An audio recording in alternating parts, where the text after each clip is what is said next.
Mig any després que se'n comencés a parlar, el conseller de Territori i Sostenibilitat ja ha posat data a l'inici dels treballs per ampliar el Parc Natural dels Ports. Serà a partir del 2017 i el projecte impulsat des del Consell Comarcal de la Terra Alta proposa sumar entre 8.000 i 9.000 hectàrees de la Serra de Pàndols-Cavalls a la Terra Alta a les 35.000 que actualment integren l'espai natural. Des del parc han valorat positivament l'anunci de Santi Vila, que haurà de passar per diferents fases, per exemple, l'ampliació d'hectàrees per part de municipis que ja hi formen part. El parc té que ser tota una superfície continuada i la gent no té que, per a poder fer-lo tot d'una punta fins a l'altra, té que fer-lo sempre dins del propi parc.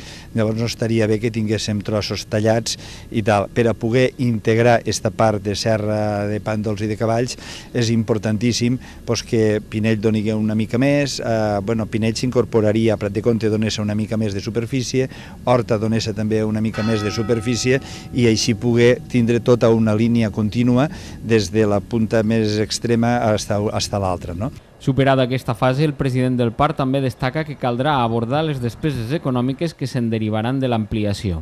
A part d'esta negociació que hem dit que hem de fer dels propis ajuntaments, estarà la pròpia també, que aquesta també serà la més important, que serà la de com ho organitzarem. Això vol dir més gent de brigada, això vol dir més agents rurals que hauran d'estar pendents de tota la qüestió, moltes coses que tot això s'haurà de valorar, perquè també ara hem anat a retallar moltes coses i ara això vol dir que haurem de dotar de més diners.